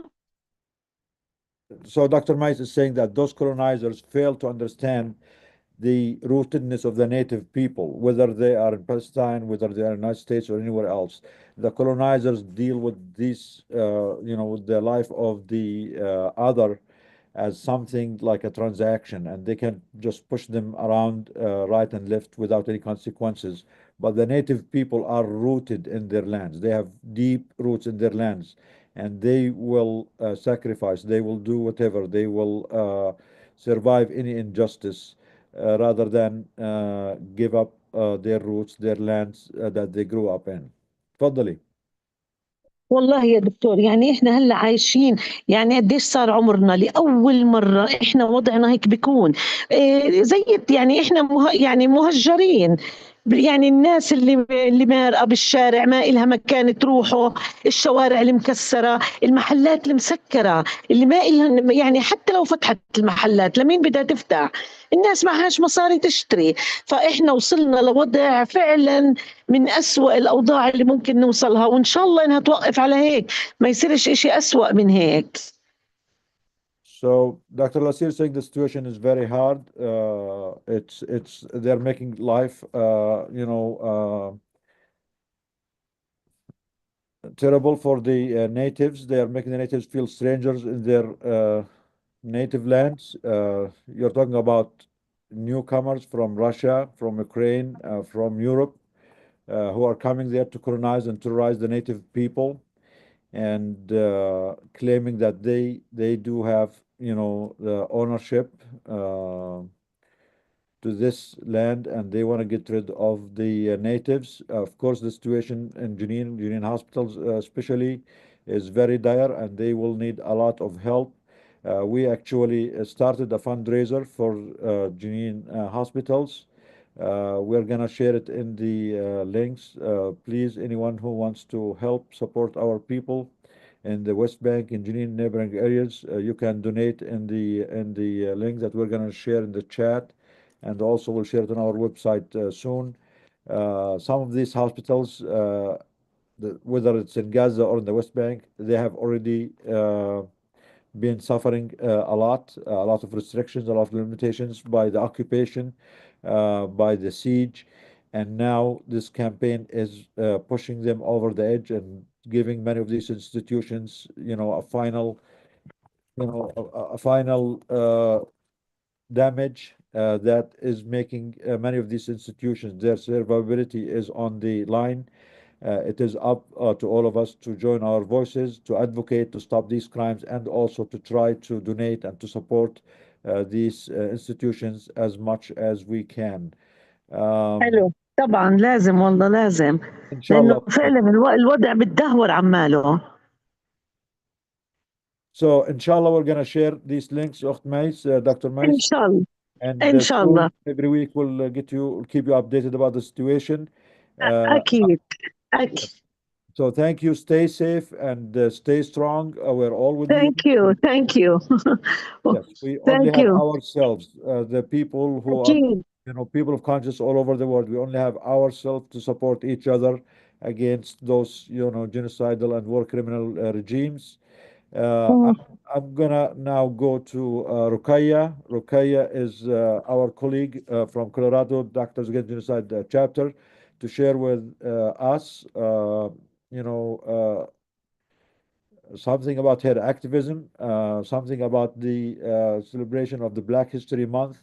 Then after that, we will go to our colleagues in the Palestine Mental Health Network and give them the whole session to finish off today's webinar. Rukaya, thank you for joining. Thank you for being with us. The floor is yours. You are muted, Rukaya. Can you unmute, please? Assalamu alaikum. Thank you for having me. I just wanted to come in and just kind of bring, the Palestine activism that I've been doing for a few years now and connect that with Black History Month. Knowing that I grew up in Morocco, I, didn't know the extent that racism was here in America, but I did grow up with the Palestinian struggle, understanding, their occupier, understanding the genocide that they've had to deal with, the Nakba. And moving to the States at the age of 15, I didn't necessarily understand what was going on because I didn't know racism at the extent that was lived in America. I didn't know the history of this country and slavery and, segregation, Jim Crow laws. I wasn't educated on that moving here. I was, with my parents wanting to live the American dream and hopefully move back home and be able to be in a stable family there. However, as we all know, and we reflect on the struggle of African Americans here, we know that there's been a lot of Black resilient innovation and resistance in order for African Americans to survive to this point, whether that is in the medical field, whether that is in the social justice field. There's been a lot of fights in order for us to get our rights. There's been a lot of Black healers, Black midwives, nurses, and doctors that, unfortunately, when I was going to school, they never spoke about. So I was always, left to think that there wasn't anybody who looked like me who were in these professions. However, we know that there's many pioneers like Dr. Rebecca, like Dr. Fred, who have been able to get their, doctorate, become first as Black Americans in this country to get their medical licenses. And we need to continue on those steps and show that yes, skin color does actually it means nothing. It just means that I'm just a little bit more melaninated than, the other folks, but that doesn't mean that I can't persevere like the rest. Um, but connecting that to how I grew up to, seeing Palestinians struggle, I knew that what was lived here is what is created there. Like it's a copy paste for me. Like the genocide to the, Turtle Island where we are now, the indigenous people of this country, how they managed to silence them, you know, basically displace them from one place to the other in order to gain this land. And learning that at the age of 15 and already knowing the history of Palestine, I knew what was going on. And from then on, it became a fight of pro-liberation for me. It's like all the struggles are interconnected because not only am I Muslim, but I'm also Black in this country. And to me, those fights are one. I'm fighting for all. And one thing that I do want to point out is that as we are fighting for free Palestine, a free Congo, a free Sudan, we need to make sure that whatever systems we're fighting, we're not replicating that in our work of justice. We're making sure that the racism that is portrayed by this government, we're not going into this fight with those same stereotypes, biases, and working, with our pro-Palestine folks with that mindset. There's been oppression systemically, whether we're talking about Palestine or African Americans, and we can even see it now with everything that's happening in Congo. And unfortunately, there's still not a lot of folks who know about what is going on there, what to do, and how we as pro-Palestine people can help in that fight as well, because it's all interconnected. The diamonds, the gas, the natural resources that Israel is able to get from Africa, that's how they're playing on the racism to be able to go to these countries and take their resources like America is doing, and basically, doing nothing about it. There's so many rich Israelis that own diamond mines in Congo, and they say that they ethically get them, but they're not. And that's how I mean, like, there are so many interconnected fights, and instead of having different groups fighting every single, because I feel like I'm being pulled into different sections sometimes, while for me it feels like it's all one fight and we can all do it together. So to summarize a little bit is, it's pro-liberation, that's what I call it. It's for all of us. This, the whole world has to be in that mindset that we have to be liberated, whether it's in Palestine, whether it's in my home country, in Morocco. I always tell my family, we all need to fight because we are all still working under that colonizer mindset. We need to decolonize our minds and fight for all. And thank you for having me. Thank you, Rukaya. This is powerful. This is really powerful. Thank you for being here. Thank you for sharing your voice. And as you said, from Congo to Jenin, from Sudan to Gaza, from Tulkarem to Detroit and Ferguson, it's all connected. The oppressor is the same, the exploiter is the same. We are all the victims, and we have only ourselves to save each other, to unite our voices, our strength against this massive machine of oppression, exploitation, and imperialism. It's the same victims everywhere, and it's the same oppressors everywhere. And the situation in Congo and these Western companies, the apples, the masks, all these people are exploiting and killing the whole people of Congo just to get their natural resources. It's just beyond, beyond shameless, beyond appalling. And these people, they will never stop unless we, the people, whoever, wherever we are, all of us together, stop them. They will not stop because this system of exploitation, of genocide, of oppression is serving them. And no one ever surrenders the system that is giving them the advantage and giving them all these, trillions of dollars at the expense of the poor people. So we are united, are the only way that we can stop this and liberate all of us together. We are not against anyone. We are not against any people or color or religion or region. We are for humanity, for equality, for liberation for all of us. And there is enough in the world for all of us to be equal, to live happy, to live in peace. They want us to believe that no, it is natural to have wars, to have injustices, to have all these, conflicts. That is not true. The only reason these conflicts are happening, and whenever one war stops, they start another one, is this is how they make more money. The war machine, the military industrial complex, they make more money from war. Peace is cheap, does not make them any money. That's why peace does not serve the elites and the powerful and the war criminals of the world. Peace only serves the people, and it is our obligation as people with different shades, different colors, different regions, different religions, different ethnicities, is to insist on this and create it ourselves. for our sake and for future generation and for our children. Thank you, Ruqayya. We're honored to have you. Do you have any questions for Ruqayya, Dr. Bassett? Well, I just want to commend her. It's wonderful to have a young person just articulating so clearly the connectedness of the experience of oppression.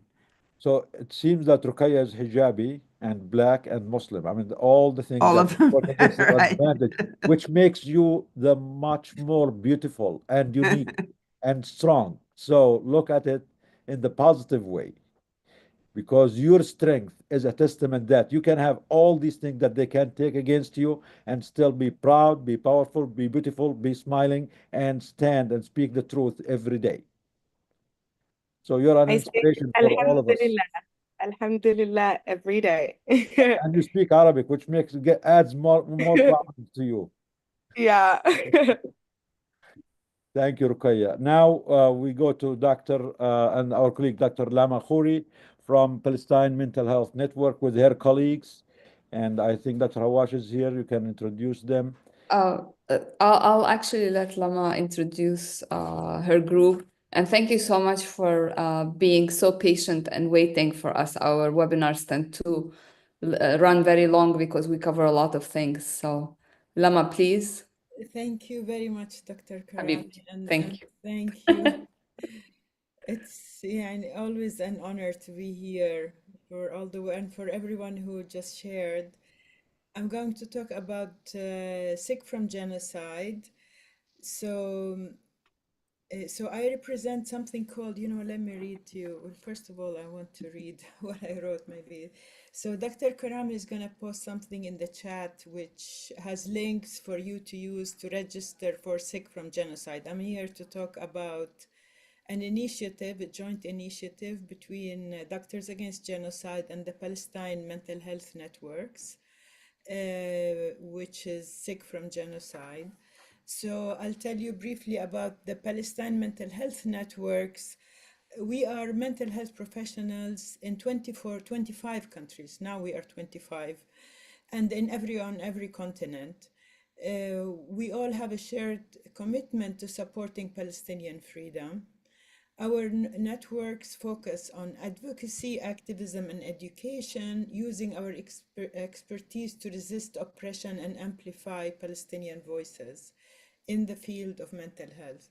It's a multi-layered, if you follow us online, you will learn more. I want to say... Dr. Khouri, Yeah? could you raise your voice a little bit? People are telling me that they have a hard time hearing you. Yeah, I know why. Hold on, let me go to the... Oh, here it is. Okay, it's going to be loud and clear now. Okay, sorry about that. I used to blame my mother, but it turned out it was Zoom. Okay. So, whatever you're feeling right now, I just want to say that, whatever you're feeling right now, after listening to Dr. Muhammad, Dr. Wissam, Mrs. Al-Asir, what you're feeling and what you felt, like connect to that. This is sick from genocide. We're sick. We're sick from genocide. And, often we feel guilty that, oh, how can I complain? At least I'm not in Gaza. We often say things like that. But have no doubt, the Zionists want to crush your soul. No doubt. Think about what Dr. Mary said. They want to crush your soul. And they want to infect our minds. I feel like really it's important to say that. And to quell our resistance. They think we will burn out, but they picked the wrong nation. Palestinians don't give up. Think about the people in Gaza, high-fiving on the checkpoint. And, maybe we're not, starving, and we're not thirsty, and we're not cold, and our babies are not dying. But what you feel is real. The grief, the sorrow, the rage, the depression. And for many of us, it's also... I always say Gaza liberated us and Gaza united us. It liberated us from the hypocrisy and the an inability to see the truth. And it united us. Look at us. I want to say that as much grief we have, we're in a very good place. Have faith. We are in a very good place. We have each. Think about, I left my home 40 years ago. You couldn't save Palestine 40 years ago, and now Palestine is, everybody is in the street shouting Palestine. So don't give up. I want to say that. So let me tell you about the initiative. So the initiative is done by four of the Palestine mental health networks. Javiera, who's going to talk about the symposium, is from Chile. Tere, who was here and just left, represents Scotland and Chile. And Sadia, who is not here, is also South Africa, represents South Africa. And myself, I'm Palestine. I love saying that. I'm the Palestine Global Mental Health Network, which includes, if you are Palestinian and mental health professional, you are Palestine Global. So next week, from February 17 to February 21, it's going to be a focus on sick from genocide. The networks are going to be posting on social media information about the symptoms you may be experiencing, what to do about these symptoms, what kind of help you can get. We have a survey. Tere was responsible for the survey, who just left. Two kinds of surveys. One, a general one. We're collecting information about symptoms, about what people are going through, considering the genocide we are witnessing. And we're still witnessing the genocide. And we've witnessed the genocide when we didn't even think there was a genocide. And then another survey that's specific if you are seeing a therapist. We're all therapists, so we want to know. Another service we're doing, which is the equivalent to a pop-up clinic, is we have 91 psychotherapists so far that are willing to give you 1 hour of mental health consultation. They can talk to you, understand what you're going through, and guide you what to do next. So it's just for assessment and guidance on next action. If you want the service, send an email to info, it's in the chat, info@pgmhn.org, and put sick from genocide. Now, February 19 is a very important day. As you heard Dr. Marie talk about the Day on the Hill. We want to create a lot of noise to support dozens of doctors who are going to be in DC. And what we want to do is we want people to take a day off, sick from genocide, because we are sick from genocide. And we want people to be on the street, shouting sick from genocide, to support our colleagues who will be on Capitol Hill. Finally, the symposium on February 21. It will be at 4 p.m. Palestine time.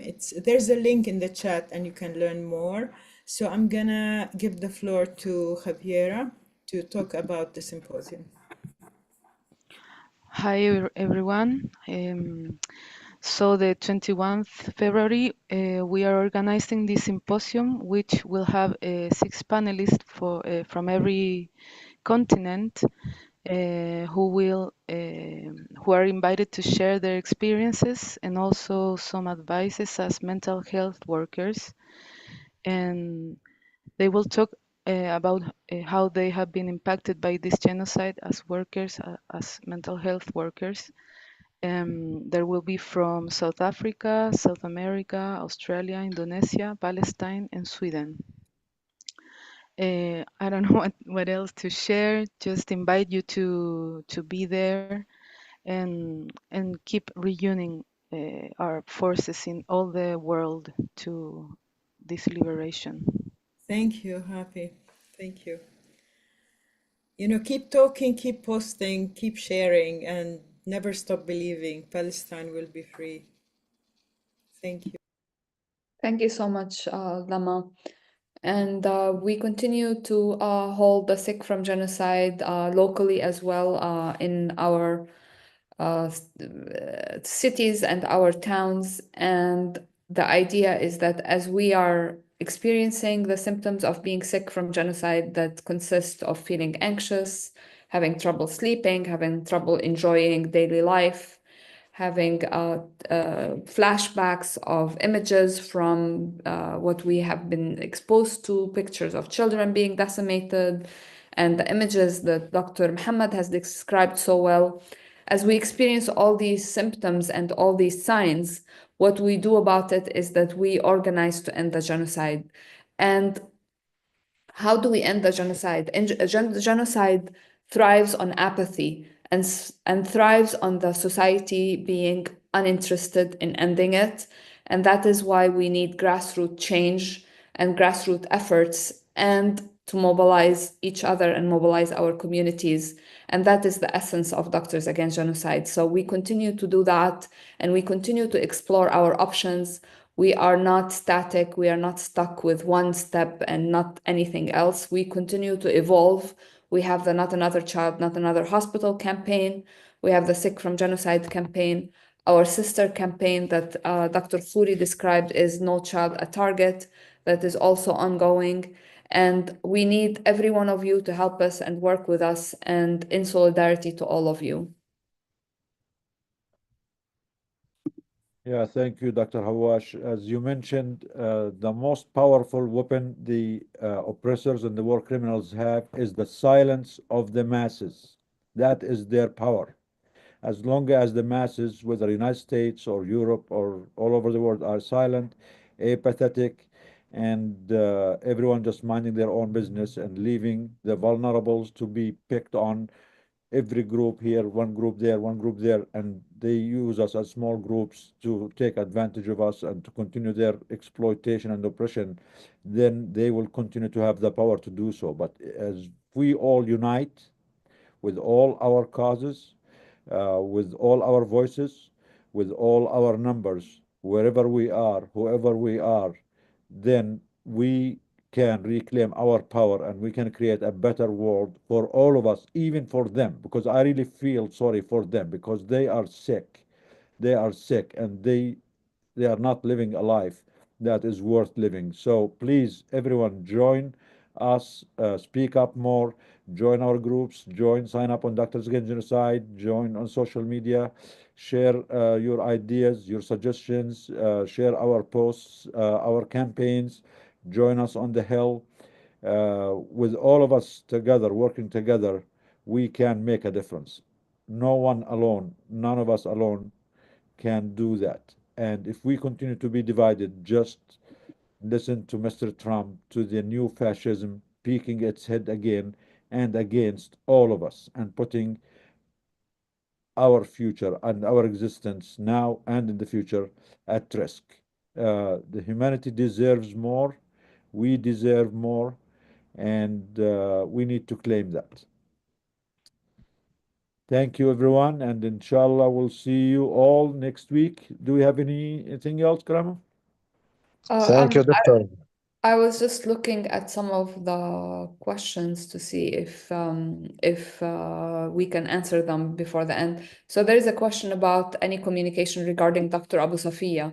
So we continue to be in contact with Dr. Abu Safiya. We continue to demand his release. This will be the focus from our advocacy on the 19th of February. We know that finally he has been allowed to meet with legal representation. So we will know more about his condition, inshallah. Does DAG coordinate or work with PAMA? The members of PAMA are our colleagues and friends. We are happy to collaborate and work with them anytime. Our campaigns are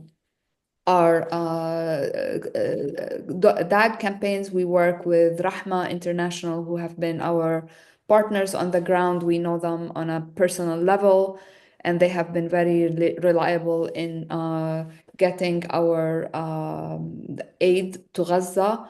And Dr. Jbour can mention more on that. There are comments about the value or the futility of going to the Hill and going to the politicians. Most of our politicians are unfortunately complicit in the genocide. However, there is a saying in Arabic that I learned from some of my patients in Palestine, which is ربنا ما بيسمع من ساكت. God does not hear from somebody who is silent. So our voices need to be heard in every hall and in the halls of power. And I think we should explore every space for us, because if we do not, we are not doing the people who are experiencing injustice justice. And that is what we continue to do. Another question was, are there conversations in the medical communities about the genocide in Gaza? And I can tell you from firsthand experience, there's a lot of silencing and there's a lot of censoring, and we continue to fight back. And personally, I continue to say genocide is a medical emergency and is a public health crisis. And if we doctors and medical community do not talk about it, who else is going to talk about it? So continue to speak and continue to bring it up. One question is, are there any Israeli doctors in Doctors Against Genocide? No, we are not. We do not have any Israeli doctors in Doctors Against Genocide. A lot of the Israeli doctors do their activism on their own in their communities in Israel. They have a lot of work to do to reverse the genocidal attitudes in their societies. However, we as Palestinian doctors who have founded Doctors Against Genocide are not working with them directly for a number of reasons that we want the voices of the community that is affected to be centralized and not the voices from the oppressor community.